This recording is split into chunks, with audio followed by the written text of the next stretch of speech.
Hey everyone, welcome to Queerly Recommended, the podcast where we recommend the best in queer TV, film, fiction, and more. I am Tara Scott, and I review queer women's fiction at the Lesbian Review, Smart Bitches, Trashy Books, and Lambda Literary. And I'm Kris Bryant, a contemporary romance writer with almost 20 books about women loving women. And my next book comes out in a couple weeks.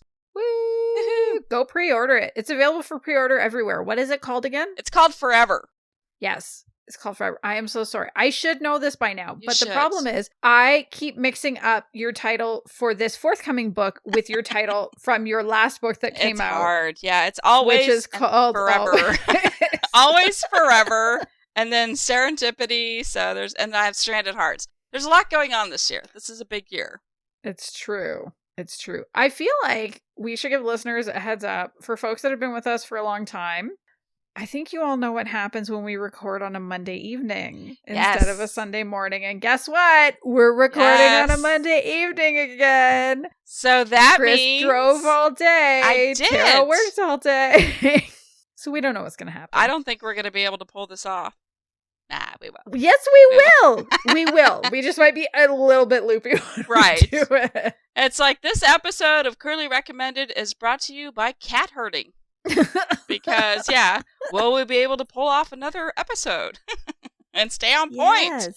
Yes. And I say no because, yes, I had the 10-hour drive and also, so driving through the Midwest, there are more, this is interesting, there are more coyotes resting on the side of the road than there are deer, which is new for me. It's usually... Oh, weird. Yeah, that's super weird. Is it a time of year thing, or that's just... I don't know. I mean, I guess I haven't really driven cross-country in April, end of May type thing, so I really don't know the answer to that. It's very unusual, though. I don't know what that is. Maybe people know. I don't know what that is. That's super weird. Yes. So, if you would like to support our show, we do have a Ko-fi link in the show notes. It's a site that allows people to support their favorite content creators like us, and if you're interested, that's amazing. If not, that's okay too. The other best way to support the show always is to tell a friend. So if you need a friend who needs more queer media in their life, please shoot them a link and maybe suggest that they have a listen. Yes. Or give us a review, right? Oh, yeah. Yeah, we have reviews. Yes. We accept reviews. We love reviews. We do. It's true. So, Kris. Yes. Speaking of driving all day, so you just had a pretty exciting trip. Do you want to tell everybody all about it? I had an amazing trip. I went to Erpapalooza, the final Erpapalooza in Columbus, Ohio. Yeah, that's it. This is it. It's over. Why? Because the show is over, and so the actors are finding, jobs elsewhere. They have different shows they're working on, so it's real hard for them to stay together, and plus the show... unfortunately, Winona Earp is no longer. I mean, I'm pretty sure the 100 is done, but Klexicon still remains. That's true. But I think that particular location, Erpapalooza, is done. I mean, there's so many different ones. There's, ErpCon, and there's just a bunch of different ones. And so I feel like... Oh, okay. Yeah, so I think there's one up in Canada. I think it's called A-Con. A-Con. You should know all about that. Yeah. So anyway, so I went to Erpapalooza, and I have been there before as an attendant, so I got to sit in on the panels and do the meet and greets, and actually had dinner with the cast last time. And so this time I decided I'm going to be a vendor. So I had a booth where I got to sell my books. So it was interesting because there were only 6 vendor tables. Oh. Yeah, only 6 of us. And we were up on the second level, but we could look down below and see what was going on, like in the rest of the con. So like all the photo ops that people were taking with the cast, we got to see, and it was just really cool. So it warmed my little Erper heart. Fun. And did I see on Twitter that a cast member bought one of your books? So this is so funny. It was Friday night, and it was at the end. Everybody was gone, and the vendors, we had to stay open for an extra, half hour after the last panel or something like that. My awesome vendor neighbor, she was talking to a dude, And I'm like, well, he's going to walk right past me because, I don't get a lot of dudes that buy my books. I was busy planning out my next book. I'm like, choo-choo-choo. And so all of a sudden this man comes over and he stands in front of me. I don't even look at him. I'm thinking that he is going to keep walking by, and he stops. So I see that he stops in front of me, so I close my laptop, and he's like, what's your most popular book? Now, this person is dressed all in black, has a black cap, and is wearing a mask. Could be anybody, right? Totally. So I said, well, my bestseller is probably Temptation. And he goes, I'll take it. And so I look up, I go, really? And he's like, yeah. I go, great. And I go, who should I make this out to? And he goes, Tim. And I look at him and I go, stop it. Because then I was like, okay, it's Tim. It's Doc Holliday is up here buying my book. And so I just laughed. I just laughed so hard. And I said, we took a picture back in 2019, and my mom loves it, because he had the Doc Holliday hat, his cowboy hat. So I got a picture, and I'm wearing his hat, and my mom just absolutely loves him. She just thinks he's the most gorgeous thing ever. And he is. He's a very attractive man. So I told him, I said, my mom still talks about you. She just thinks that you're the greatest thing. And he's like, will you tell your mother I said hello? So cute. I know. So then I went downstairs the next day, and I got a selfie with him, and I had him sign a picture of his character in Schitt's Creek, Mutt. I had him sign to my mom. Yeah. So he has like Mutt, Hearts, Renata, my mom's name. So it was so adorable. Cute. Yeah, and so I go over to him, and he's like, "Hey, I started your book. I just wanted you to know I started your book." And he goes, "I have some time, so when I'm done with it, I'll reach out to you." No way. How sweet. Yes, how sweet is that? That's pretty fucking cool. It was a very amazing con. It really was. And so here's my recommendation, like another recommendation that I have. I think any queer person who hasn't really found their place or their people, I think they should go to conventions like Erpapalooza, Erp Expos, or larger events like Comic-Con. And there's the Fan Expo in Philadelphia this year. And there's, of course, Klexicon, which I can't even tell you why I'm so sad about Klexicon this year. It's in Anaheim this year. And it's at the time that I have my family from Germany over. Oh, no. So I don't know how I'm going to wing this. I don't know how I'm going to do this. But so if you watch TV shows with queer content, most likely those actors are going to probably be at some of these events. And the people, I'm not even kidding, there's so much love at these conventions. And everybody makes you feel so welcomed, and they go out of their way to help you with anything.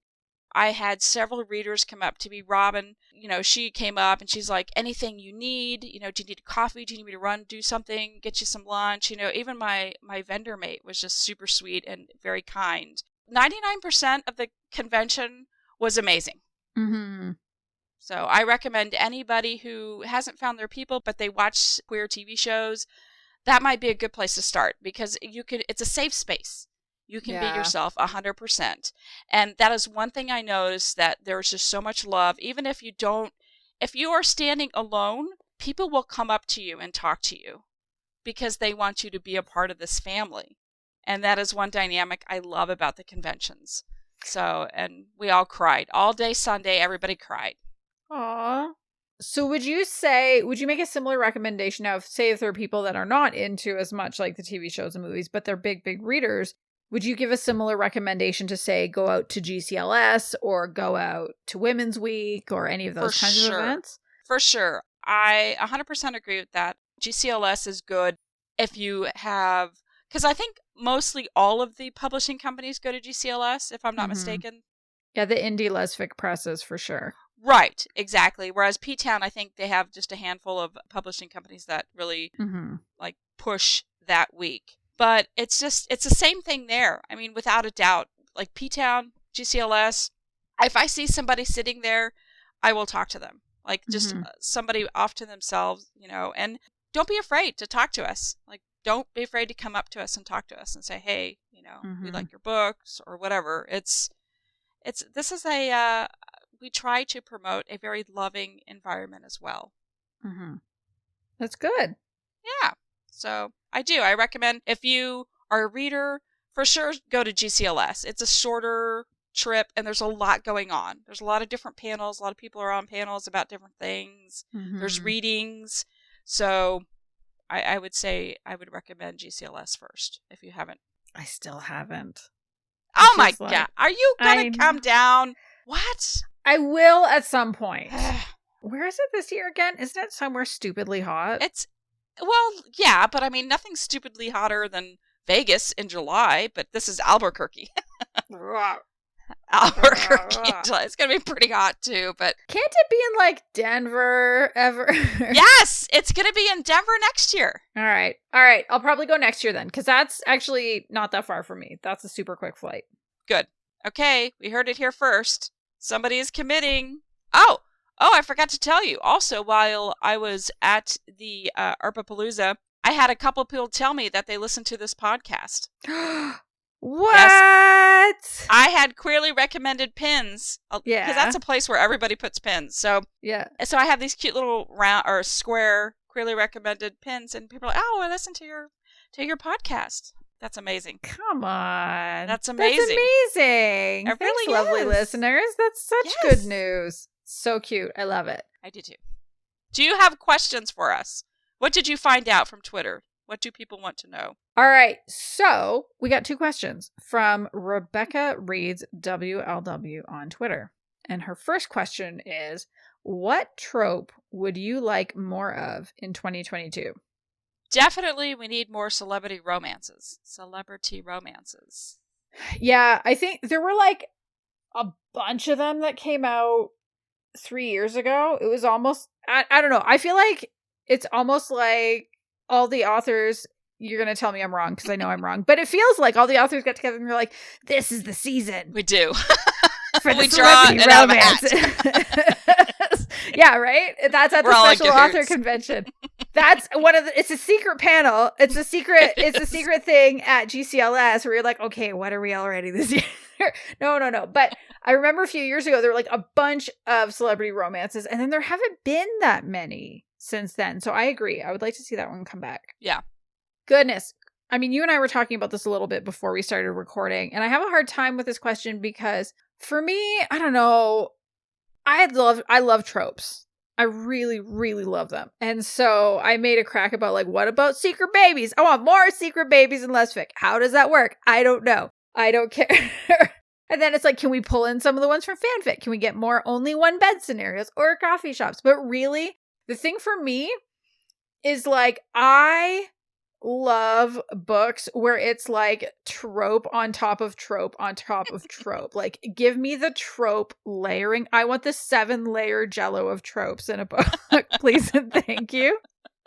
Which is why I think that's part of why I gravitate towards a lot of the Devil Wears Prada fanfic, because it layers a lot. It's like age gap plus workplace plus ice queen, and then sometimes depending on the scenario, there's other things on top of that. So I guess for me, yeah, I'm going to say more trope layering. Please. Okay. And thank Please, you. and thank you. Give me the celebrity romance in a small town between a celebrity and a normal girl. So we get the rich girl, poor girl. And no, that's probably enough. That's a lot of layering. That is a lot. I mean, maybe we could probably do 2 or 3 in books. I think the most I've ever done was like 5. Yeah, there's times. So when I review at the Lesbian Review, we have a review template that we use so that we can mark off like what are all the different tags we want to use.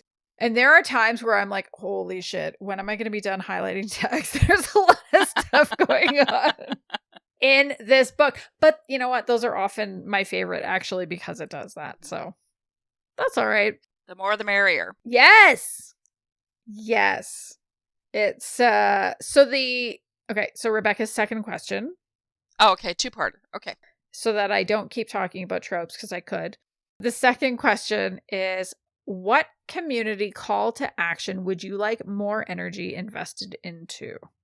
And I'm assuming, without having asked a clarifying question, I am going to assume that this is talking kind of more specifically about the WLW or lesfic or FF romance community. If I'm wrong, Rebecca, I apologize. But given that you're asking us and given your own handle, that's kind of my guess. Or perhaps we could even expand it to say the queer writing community. Does that sound like fair? Fair parameters? I think so. I think so. We'll go with that. So what's your call to action?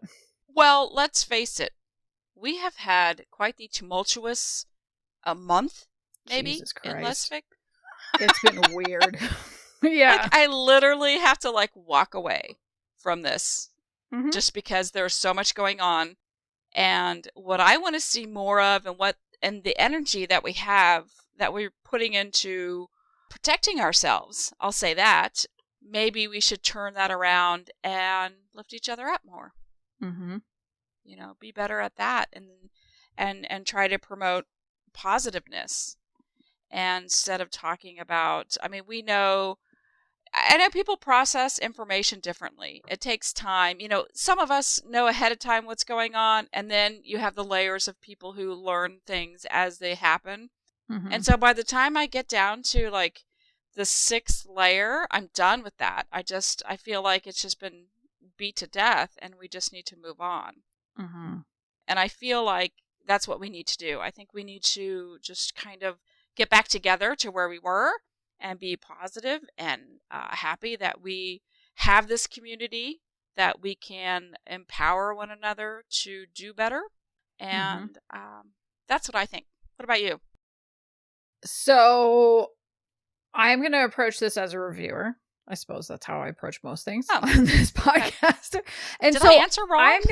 I'm gonna say, so I don't disagree with anything you were saying. I think there are some people who might be a little confused because they're not necessarily up on all the community tea. Oh yeah, I didn't think about that. And I am going to say to all those people, it's truly okay. You do not need to be up on all the community goings on. The tea. Yeah, it was dramatic and some of it was painful, but yes, I would definitely co-sign let's try to lift each other up and try to be kind to each other as much as possible. But my community call to action is actually for all the readers out there. A pretty common sentiment that I see from readers is, well, I can't possibly review a book. I don't know how to review anything.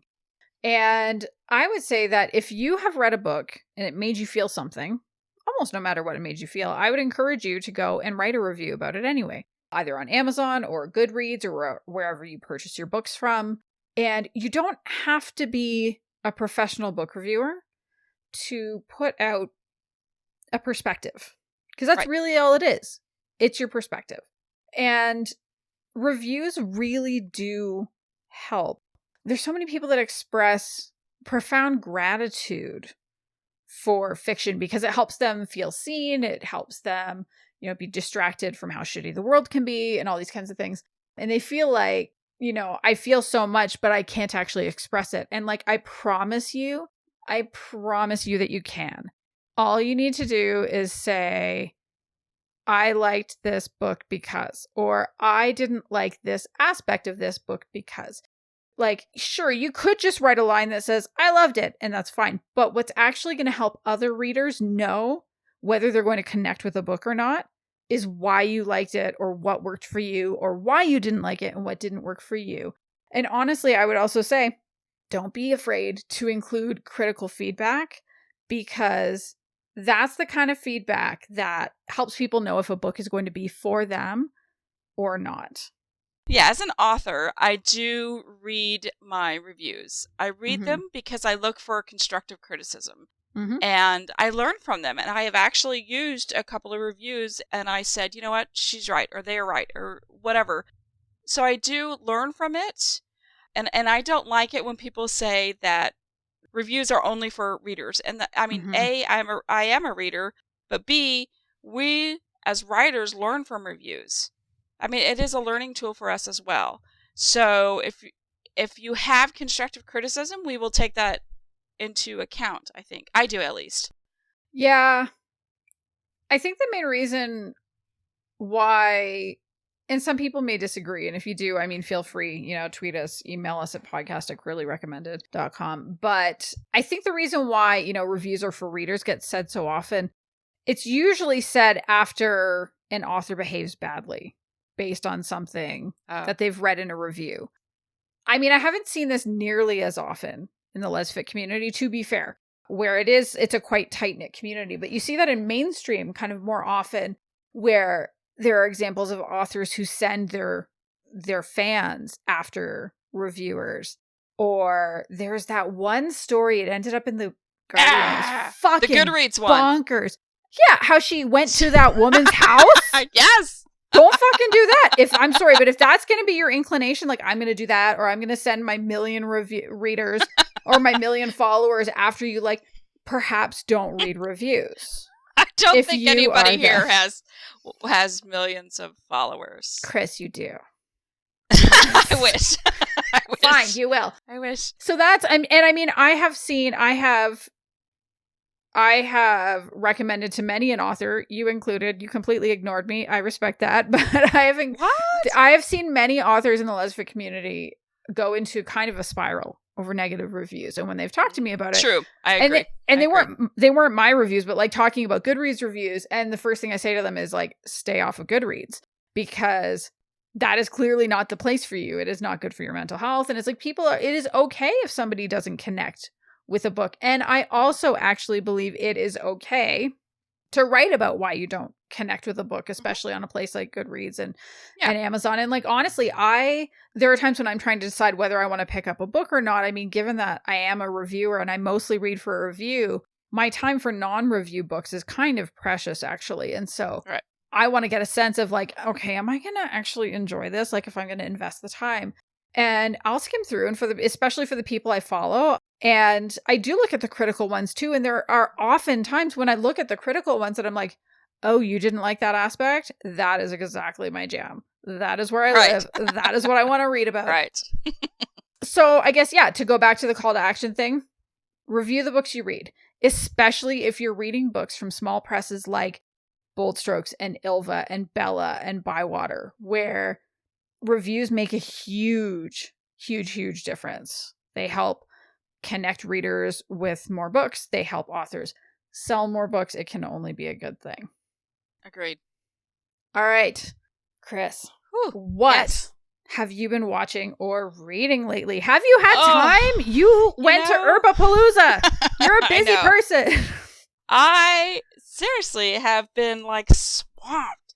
It's been, I had some edits due. I had a book due, and it's been not a whole lot of fun, but also a lot of fun.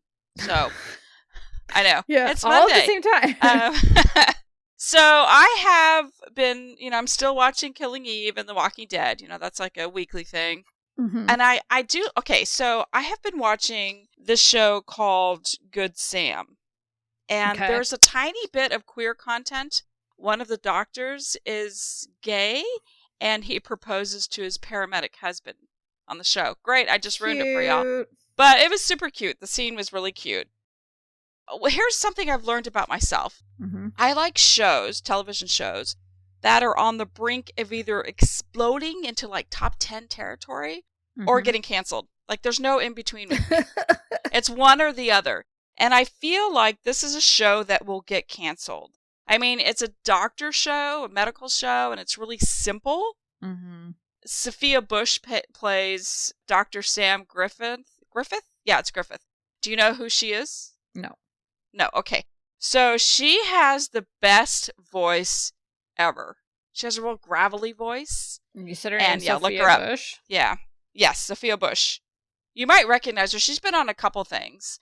But she's normally a brunette. Nothing I've seen. It looks like John Tucker Must Die. Yeah, did not. I haven't seen that. No, but she has the best voice. Mm-hmm. Did not watch One Tree Hill. Did not watch the horror movies that she was in. Yes, so she just has a really great voice, and so I like to watch her talk. I like to watch her talk and listen. Mm-hmm. So I've been watching that. And then on the way to Herbapalooza and back, I listened to Hotel Queens by Lee Winter. And I had read the book, but it was one of those where I read a little bit and then I did my own thing. And then I went back to it like 3 weeks later. Mm-hmm. So I was in a car and I could listen to the whole thing. So I did that. I still think Hotel Queens has one of my favorite ever openings. Oh, it's great. Oh my goodness, so the way it sets up the two characters, because I remember when it came out and the author was promoting it and she was talking about it's an ice queen plus a fire queen, and I'm like, what does that even mean? And you see the one character who you think she's just firing her cousin, and then you realize, well, no, you don't even know it's her cousin. You think she's just firing this, what was he, like an accountant or something like that? Yeah, he was in charge of like purchasing stuff. Yeah. So you think she's just firing this person, and it turns out, oh no, she's called the police. Oh, it's her cousin. Okay, this is our ice queen. Very interesting. And then the way the one who is the fire queen, this bicycle messenger bumps into her, is a real jackass about it. And so she whips her coffee at him as he speeds away, knocking him off of his bike and then threatening his whole job. Was just like sheer perfection. I have never known who two characters are so quickly in any book ever. Right. Yeah, it was a great opening for sure. There's a lot more that I love about the book, but that's for me, like, when I think about that, that's the first thing I think of every time. And it's just, delicious. Yes. What about you? Oh, sorry. I was just going to ask, how's the narration? Oh, I thought Angela Daw did a great job. I didn't even know who it was. Like, I had to stop, and I had to, like, look to see who the narrator was. So, but I thought she did a fantastic job. I love Angela Daw. So I first discovered her before I discovered anything.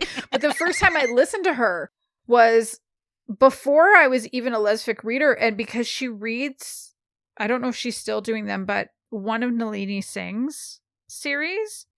I can't remember if it's the Angels one or the Shifter one. Nalini Singh is, she's a really popular paranormal romance author.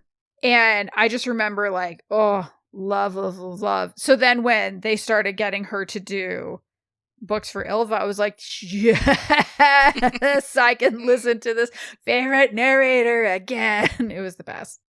All right, so what have I been reading and watching? Yes. Okay. Yes. So I was saying to Neil last week, as you and I were trying to figure out when are we going to record this next episode, he's like, ooh, everybody's been talking on Twitter about Our Flag Means Death. Maybe we should try to watch a couple episodes. And I'm so glad he did. It's super fun. Have you heard of it? You've at least seen I'm the looking name, at you right? like, what? What? No. Okay, it's fairly new. I think it's HBO. I hope I'm right. I could be wrong. I don't know. But it's a pirate show. And it's about this guy who basically decides to leave his family. I'm not totally sure why yet, because I've only watched 2 episodes, to become a pirate. And he hires a bunch of other pirates and he's their captain, and he's really fucking bad at it because he's like, you know what? I'm going to pay them a living wage. Maybe then they won't try to beat each other up all the time. Like, just this ridiculous. But Taika Waititi is an executive producer on it. And I've heard that there are a lot of queer couples in it. There's like 4 queer couples or something. I don't know who they are yet. I don't know how that goes yet. Yeah, I'm looking at the cast right now. Yeah, I just know that the actor who plays Jim, and so on the show, Jim kind of appears to be this man who never speaks, and then you kind of see at night as Jim takes away, the hat and the beard and the fake nose. We're supposed to understand that this is actually a woman who's kind of run away, but the person who plays Jim is a non-binary actor and just fabulous. I'm really enjoying it. I don't know where things are going to go, but I can't wait to see what else is there. And maybe, Kris, if you're looking for another show, Look at that. Maybe so. And then we can watch it. We can talk about it together. We can.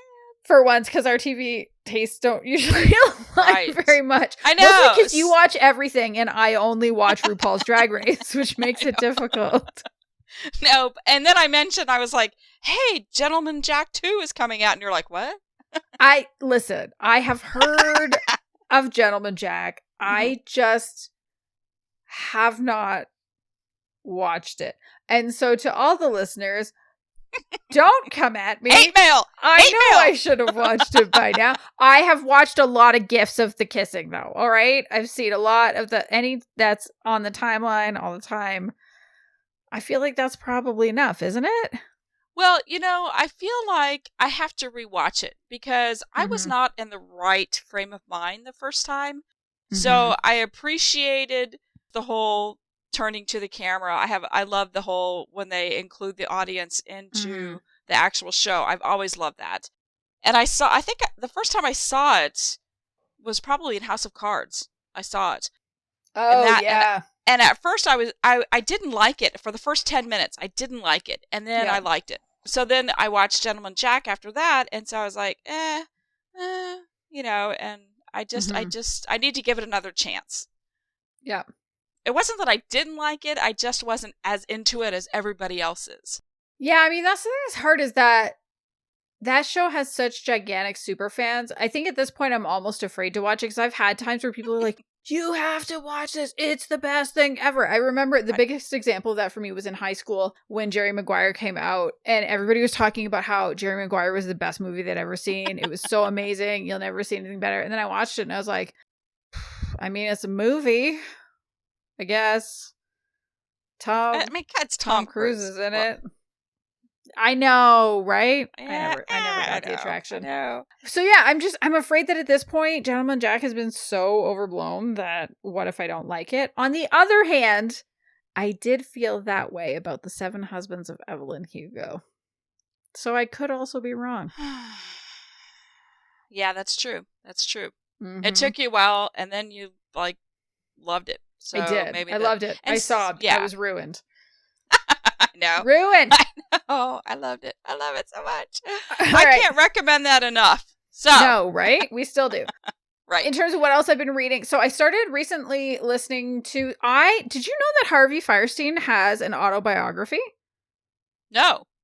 So it is called I Was Better Last Night. And for anybody that doesn't know, he's a really famously super gay actor. He played Frank in Mrs. Doubtfire. He played something that we can't remember offhand in Independence Day. He's the guy that talks got that like raspy this. Voice. Yes. Yeah. The raspy voice. He's wonderful. And I'm probably about an hour into his autobiography, and it's wonderful too. It's really, really interesting hearing him talk about growing up as this fat, queer Jewish kid in New York and, recognizing that he was different and wanting to, be the witch at Halloween and that kind of thing. It's a really wonderful autobiography. And he reads it himself for the audiobooks. Wow. I was able to get it from the Calgary Public Library. Perhaps other listeners will be able to get it from their libraries as well. So if you like celebrity autobiographies, I definitely recommend that one. And then to follow up on my previous recommendation, Truth and Measure, I have read the other half. It's called Above All Things. Kris, I have a new favorite book, and it's called Truth and Measure and Above All Things. That just, for me, it is absolute perfection. I was so nervous going into reading these because I loved the fanfic so much, and I would read it at least once a year, sometimes 2-3 times a year. And it was just this totally consuming. I would put it off sometimes, even when I'd get the itch, because I would be like, but if I start reading it, I'm not going to do anything else for the next 3 days because it's 300,000 words. And there's so much that I love in it that I was afraid, how can the new fiction possibly hold up? And the thing I'll say for other people who are concerned, because I will also say it was really fucking daunting reading this, knowing that nobody else had read it except the people that had worked on it, or at least if anybody else had, I don't know them. I couldn't talk to them. I couldn't go get any opinions, any reassurances. I just dove in and read it. And I will say it kept all the moments, all my favorite parts, all the lines I lingered over whenever I would reread it are there. All the shit I didn't care about is gone. Sorry, Miranda's twins. I don't care. The Vivian doesn't have kids in this one, and I am good with that. it has been updated because, again, like the fic was written, I think it was like a decade ago almost at this point. And so it needed to be updated, and it was. So the Andy character, her name is Jules, went, instead of going to work at a men's magazine, she goes to work at a different company that just like, it makes so much sense for now. And there's some new stuff that's been added as well. Because again, like when you take out, say, I don't know, one of the lead characters having 2 kids, you have to change some things, right? And the way it's been changed is so perfect. Just, it gives like more moments to linger over. And it even took out, there were certain things I really didn't like. And so I would either like skim over them and one of them in particular was that the Andy character was a bit of a doormat at times. And there was one scene in particular where I found that almost painful to read. And I would just like skim that scene as quickly as possible. And it's not there. It's not there. There's nothing to skim. I love all of it. I adore it. I, in fact, love it so much. I'm never going to read the fanfic again. I'm just going to read this now. This is my ultimate comfort read. This is like, you got to pry it out of my cold, dead hands. That is just, I love it. I know I already did an official recommendation, but I just, to make sure for other people who are like, but what about the other half? It's worth it. Wonderful. It's worth it. It's perfect. Yes, you have to buy 2, so it's going to end up being about $20. For me, 100% worth it. For readers that are not sure about investing that much, because I recognize that is a lot of money to invest in one single story. So I don't take recommending something like that lightly. But I will say that on the ILVA website, you can actually download the first 3 chapters for free. So I say, if you're not sure, go to the website, download the 3 chapters, and then you'll know pretty well if you like it or not. And if you're still not sure at that point, you can still go read the fanfic on Archive of Our Own, or I think that's the only one it's on. Like, you can still read that, and you'll know, like, if you read that fanfic and you love it, you will probably love this original fic more. So, wow. Yeah. That's cool. Yeah. You're, this sounds like almost another I know. recommendation. Listen, it's a Monday. I can do whatever I want. It's anarchy here. You can. I don't care. Speaking of speaking of recommending things, Kris, what is your official recommendation this week? Okay. A few of my friends told me to watch Inventing Anna on Netflix. And so here's the deal. So if somebody in my circle recommends something, I just watch it. Like, I don't read about it. I went into this knowing 0 about it. I just know that. Yeah. I haven't watched it, but I've heard a bit about it. And I mean, I've heard Kathleen Madigan talks about it on her podcast. And one of my coworkers is like, I need you to watch this because I find there's something so compelling about that person. And my sister thinks I'm nuts. Yes! Because I said that. So here's the deal. So here's what I've learned. You're either for her, you either support her in a weird way, or you don't. Like, there's no... I mean, can you... Here's a question, and I recognize that first I should let you talk about the show, but I'm going to ask the question anyway. Don't you think, though, that it is possible to find a character completely abhorrent, but also entirely compelling? Like, you can't stop watching because there's something so compelling, even though you think everything they're doing is horrible. Yes. That was my beef with my friend, one of my friends who recommended it to me.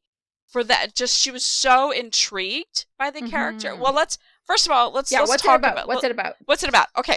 So the series info, it was I think it was like a 10 or 8 episode series.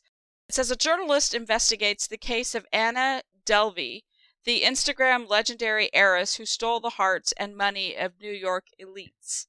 The show is loosely based on the story of Anna Sorokin, more commonly known by the alias Anna Delvey, a Russian-born con artist who fooled some of the biggest names in New York into believing she was a European heiress worth millions. And so here's the deal. So, like, this is based on a true story. And and this whole series was created by Shonda Rhimes. So, right? She is busy. Isn't she doing Bridgerton too? She's got so much going on, I can't. Oh Good yeah, for that's her. another thing I'm watching is Bridgerton. I forgot that I needed to continue that. So again, I didn't know that this was a real, quote unquote, a true story. Mm-hmm. And it is a true story. So there's no surprise, there's no giveaways, I'm not spoiling anything. I literally knew nothing about this. My friend sent it to me and I said, okay. And I hit play. And the whole time, I'm thinking that she really is. Like, there's going to be a twist. She really does have money. Oh, no. So anyway, yes. Uh-huh. So the whole time, every episode, I'm like, it's going to happen here. It's going to happen in this episode. Because we have this journalist it's the girl from My Girl. She looks the exact same. She's bigger. Like Chumsley or something. Chumsley? Yeah. Chumsley? Yes. Something like that. Yeah, so she's Vivian, and she begs her boss to do the story. Like, hey, I heard about this person. She scammed a bunch of people, a bunch of banks, a bunch of, like, really rich people out of their money. Mm-hmm. And I think that there's a big story here, and I want to cover it. And her boss is like, no. And she's like, no, I really want to do this. And he's like, no.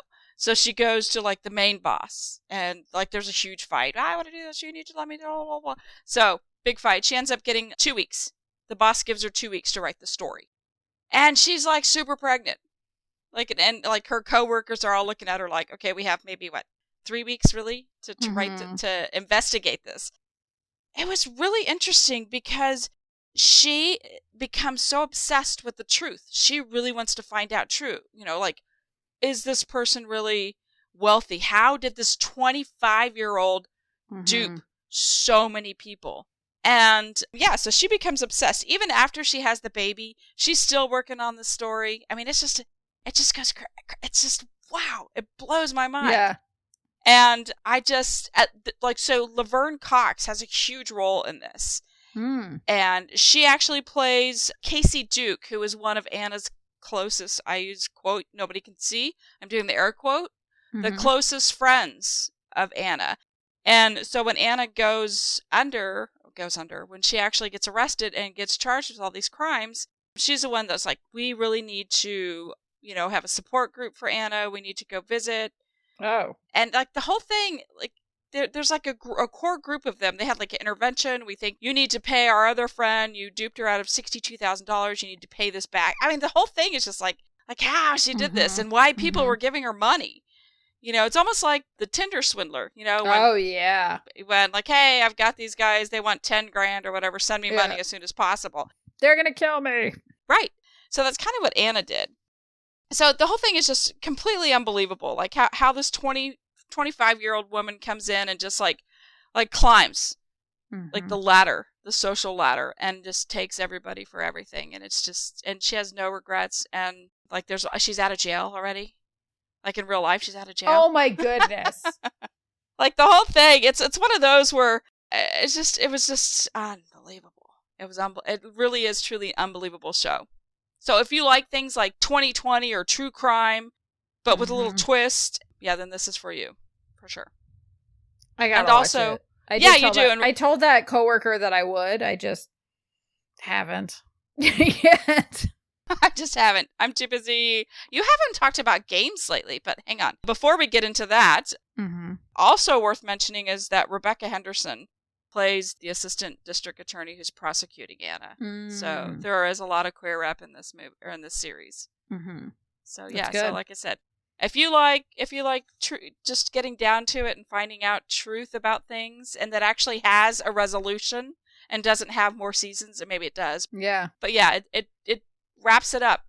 You have closure at the end, and I'm still like, what the hell? She's really not. I mean, the reporter goes overseas or goes to, I think it goes to Russia. It's either Russia or Germany to try to, becomes that obsessed about finding out the truth.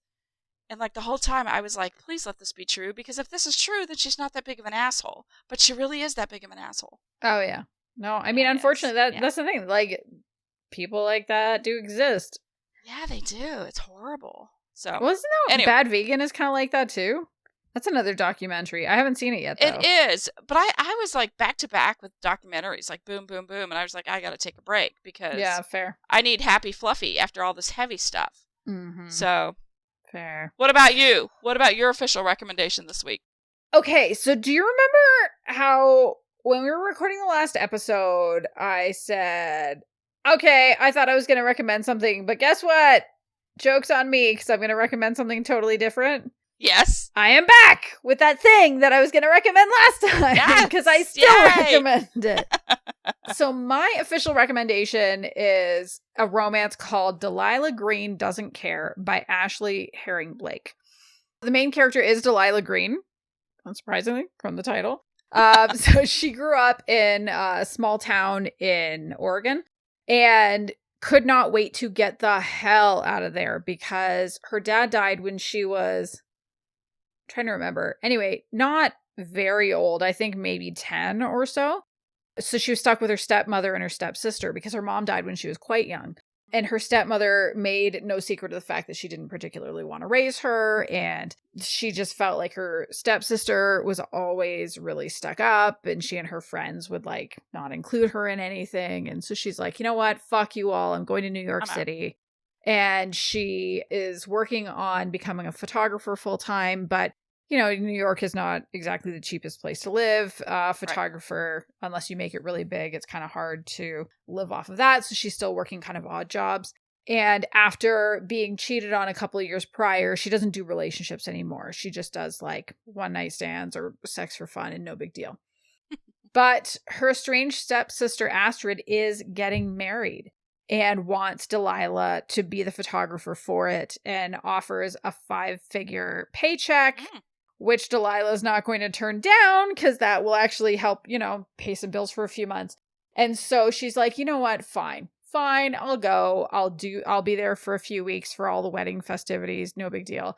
And then she sees one of Astrid's best friends, Claire, who is much more beautiful than she remembers. And Astrid's like, you would never get a chance. And she's like, I bet you I will. And right. And now Claire, on the other hand, so they're all probably, I think they're about 27, 28. And Claire has an 11-year-old daughter that she's raising pretty much on her own because her ex is super unreliable and he kind of drifts in and out of their lives. She's running the local bookstore, having taken over from her mom. And so she's like, she is busy. She doesn't have time for surprises. But being attracted to Delilah Green is a very big surprise. You know, they've known each other, but they've never actually known each other. And Delilah decides to put the full charm assault on because she told Astrid that she could get Claire into bed. And they're thrown together for a lot of the wedding stuff. But Delilah starts to actually genuinely kind of care about her. And so it's kind of this, okay, well, where do they go from there? Because they live in different cities. Claire has a very full life. And Delilah doesn't want a relationship anyway, right? I really enjoyed this one. There's some really special things that happen. It is more of a rom-com. It's quite funny at times. And there's some lines that are pretty hilarious. Like at one point, Delilah says to Claire, let the record state that I'm gallant as shit. And Claire's like, oh yes, I feel very wooed. And so like I was feeling the rom-com vibes. That was working well for me. But I really liked Delilah and her arc. And of course, the title, Delilah Green Doesn't Care, is about how, you know, she's had to put up all these walls. That's how she survives, is being tough and not caring. And what we see in her journey is that she realizes that, yes, she does care. She actually cares very, very much. She's never found, you know, since losing her dad, she's never really found her home. She's never really found her people. You know, she learns that perhaps, like, her stepmother is still a fucking bitch. Like, I'm not gonna, like, no, she's still terrible. But, like, perhaps she wasn't totally right about Astrid. And maybe she wasn't totally right about Astrid's friends. And maybe if she can open herself up, you know, there can be more to life and things can be pretty wonderful. And, you know, the way she connects with Claire's daughter is so sweet and really, really lovely. Because she takes Ruby seriously, I think, in a way that, you know, most adults don't, because they just see this like 11-year-old kid, and Ruby's interested in photography too. And, you know, she kind of mentors her a little bit, and it's really adorable. I like Claire as well. Like, she's so used to being responsible. She's always had to be the responsible one because her ex was never the responsible one. And then we see what we see with him, because he is a part of the story, is he's like, no, I'm ready to show up. And it's like, well, okay, how does she deal with that? Can she trust it? Yeah. Can she meet him halfway for it?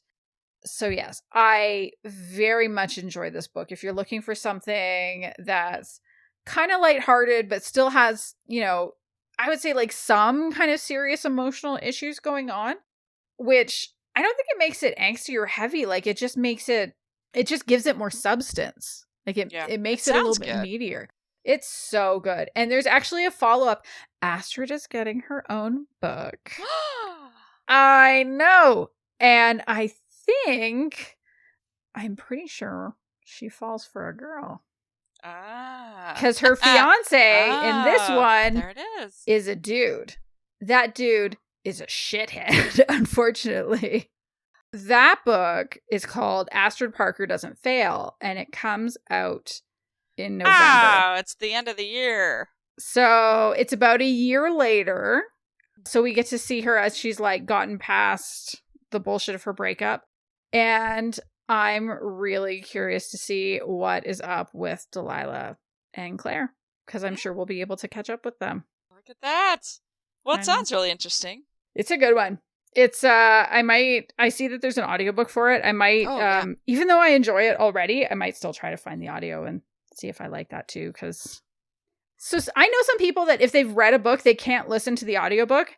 That's not true. For me, it's like I get to revisit a story that I love with a new perspective, because I get to hear people do the voices. Isn't it nice when people do the voices? I think so.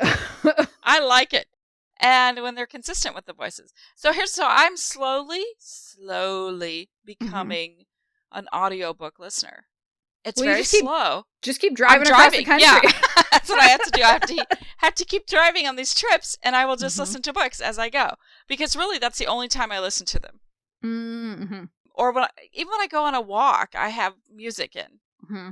Like, one of my friends listens to audiobooks, and that's how she gets her exercise and stuff. But I'm like, I gotta have music to get me to move. So I can't do audiobooks. It can only be in the car. I have to be trapped in a car. Mm-hmm. But maybe I'll expand that, because I am liking what I'm hearing. So I should probably expand that. Oh, yeah. Do you like Abby Craden? I do. I think everybody does, right? No, this is the surprising. I know. Stop. See, I love her, and I think she is one of the best narrators going in Lesfic, because she differentiates the voices so well. Because there are other narrators that, like, I might enjoy them, but the way the voices, like the way the voices are performed, doesn't feel particularly distinct, and that's just not like Abby Craden. It's always distinct.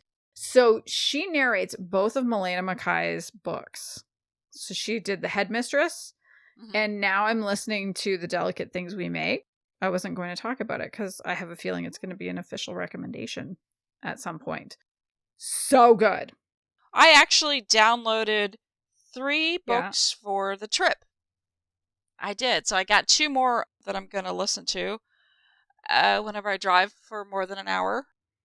So we'll have to talk about that. I'm looking to see which ones. Oh, Anyone But Her by Erica Lee, and then When You Least Expect It. And I know that one by Haley Cass is a pretty long book, I think. Is that right? I haven't read any Haley Cass yet, but I will at some point, because I've heard really, really good things. Yeah. Mm-hmm.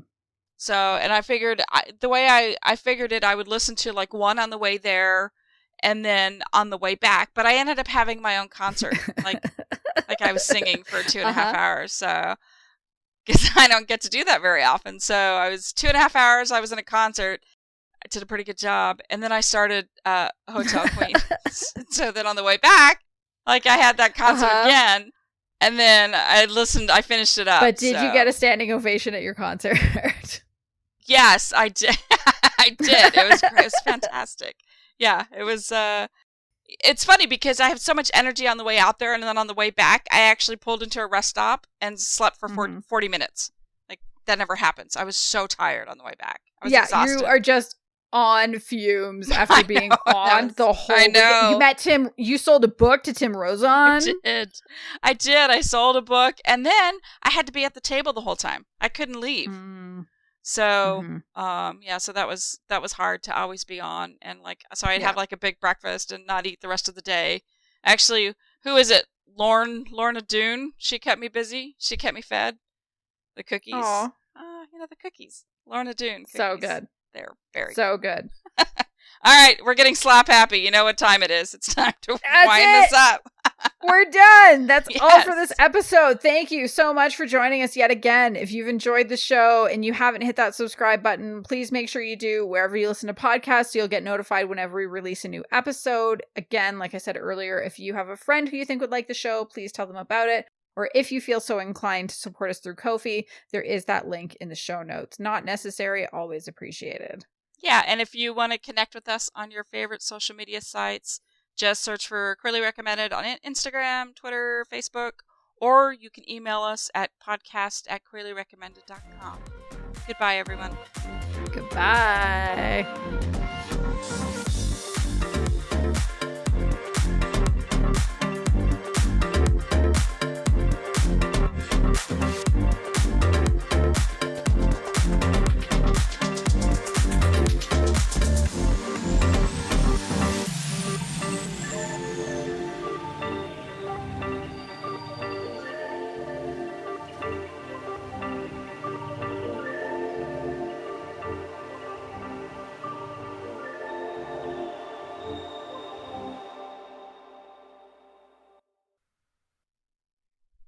Hello, everyone, and welcome to Queerly Recommended, the podcast where we recommend the best in... Fuck, I'm out of breath already. It's like I feel like I have to yell, and I don't need to yell. I need to be cool and calm. Hang on. Well, you don't need to yell. You just got to be a little bit of energy. But, you know me, I'm 0 or 100. There's no, 42. Hang on.